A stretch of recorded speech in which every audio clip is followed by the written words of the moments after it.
Hello hi everyone, అందరూ ఎలా ఉన్నారండి?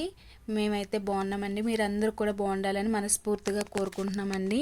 వెల్కమ్ టు ది జ్యోతి పంతం జ్యోతి వ్లాగ్స్ అండి. ఇవాళ అయితే మార్నింగ్ రొటీన్ అయితే చూపిస్తున్నానండి.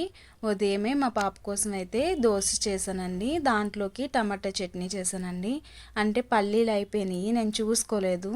నిన్న నైట్ తీసుకురమ్మని చెప్పడం, అందుకని మళ్ళీ టమాటా చట్నీ చేశానండి. ఇక్కడ మా పాపకు పాలు ఇద్దామని పాలు పెడుతున్నానండి.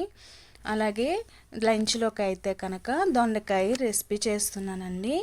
మా ఛానల్ చూసి మా ఛానల్కి అయితే సపోర్ట్ చేయండి. ప్లీజ్ సబ్స్క్రైబ్, లైక్ చేయండి. అయితే మేము ఇంకా ముందు వీడియోస్లో కూడా మంచి ఏమన్నా పనికొచ్చి వీడియోస్ చేయడానికి ట్రై చేస్తామండి. ఇప్పుడే కొత్తగా స్టార్ట్ చేసాం కదండి, అందుకని మాకు కూడా కొంచెం తెలియట్లేదు. కొంచెం నేర్చుకుంటున్నాం. ఇంకా థంబ్నెయిల్ కూడా సరిగ్గా చేయడానికి మాకు రావట్లేదు. వచ్చిన దాంట్లో వీడియో తీసి పెట్టడానికైతే ట్రై చేస్తున్నామండి. ఇక్కడైతే వీడియో నేనే తీసుకుని వంట నేనే చేసుకోవాలండి. అందుకనే కొంచెం లాంగ్ వీడియో కింద అవుతుంది. ప్లీజ్ కొంచెం చూడండి, చూసి సబ్స్క్రైబ్ చేసుకోండి. ఇక్కడైతే నేనైతే దొండకాయ, మా పాపకైతే పాలు పెట్టేశాను. తను పంపించేసాక ఇంకా దొండకాయ ఫ్రైకి నేనైతే రెడీ చేసుకున్నానండి.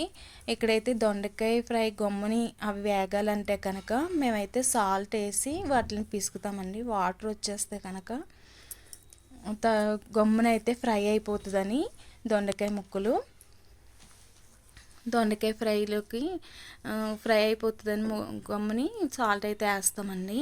ఇక్కడైతే పోపు పెట్టుకున్నానండి. పోపు పెట్టుకుని ఆ దొండకాయ ముక్కలు అనేవి గట్టిగా పిండేసుకుని వాటర్ అంతా ఆయిల్లో వేసేస్తే తొందరగా అనేది ఎగిపోతుంది.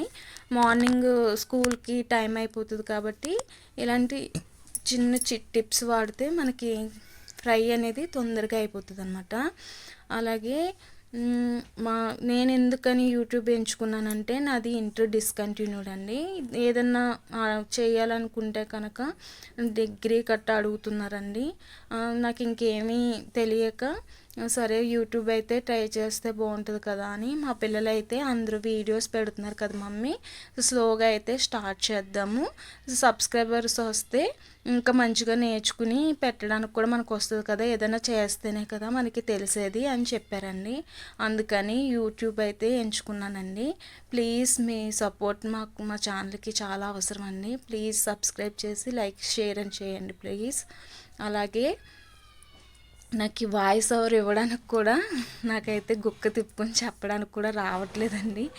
అంటే అంత మనకి ప్రాక్టీస్ లేదు కదా, కొత్తగా మూలను అంతగా చెప్పలేకపోతున్నాను నేను. ఏమనుకోకండి, ప్లీజ్ స్కిప్ అయితే చేయకండి, చూసి కొంచెం సబ్స్క్రైబ్ చేసుకోండి. అదేవిధంగా ఇప్పుడు వరకు సబ్స్క్రైబ్ చేసుకున్న వాళ్ళందరికీ కూడా థ్యాంక్ యూ సో మచ్ అండి. ఇక ముందు సబ్స్క్రైబ్ చేసుకునే వరకు కూడా థ్యాంక్ యూ అండి. ఏమన్నా మంచి రెసిపీస్ చేసి పెట్టడానికి ట్రై చేస్తానండి కాడి నుంచి. అలాగే వీడియో టైమింగ్స్ కూడా ఒక టైమింగ్లో పెట్టడానికి కూడా ట్రై చేస్తానండి. ఇంక ముందు మంచిగా వీడియోస్ తీసి మంచి రెసిపీస్ నాకు వచ్చిన వంటలే చూపిస్తానండి. దాంట్లో ఏమన్నా మిస్టేక్స్ ఉంటే కనుక మీరు చెప్తే నేను వాటిని కరెక్ట్ చేసుకోవడానికి ట్రై చేస్తానండి. కొంచెం మా ఛానల్ని సబ్స్క్రైబ్ చేసుకోండి. ఓ పక్కనేమో దోశ వేస్తున్నాను, ఓ పక్కన వీడియో తీస్తున్నాను, ఓ పక్కనేమో దొండకాయ ఫ్రై చేస్తున్నాను. ఇది కూడా చాలా కష్టం అండి, కానీ కొంచెం అలవాటు అయ్యేదాకా చేసుకోవాలి కదా. మీరైతే మా ఛానల్ని సబ్స్క్రైబ్ చేసుకోండి. అలాగే ఇంక మరిన్ని వీడియోస్ తీయడానికి మాకు మంచి ప్రోత్సాహంగా ఉంటుంది. ఇక్కడైతే కనుక దొండకాయ ఫ్రై కూడా గమ్మున అయిపోయింది. ఫాస్ట్గా చేసానండి. పక్కన టిఫిన్కి దోశలు వేస్తూ పక్కన ఫ్రై అయితే చేసాను. ఇక్కడైతే ఇంకా లంచ్ బాక్స్లో అయితే పెట్టేశాను. మా వారికి అయితే దొండకాయ ఫ్రై ఆవకాయ పచ్చడి పెట్టాను. పాపకి మళ్ళీ ఇంటర్వెల్కి దోశ పెట్టానండి. అలాగే మా పాపకి ఇంకా దొండకాయ ఫ్రై పెరుగు పెట్టాను అనమాట. ఇప్పటి వరకు మా వీడియో చూసినందుకు మీకు thank you so much. Please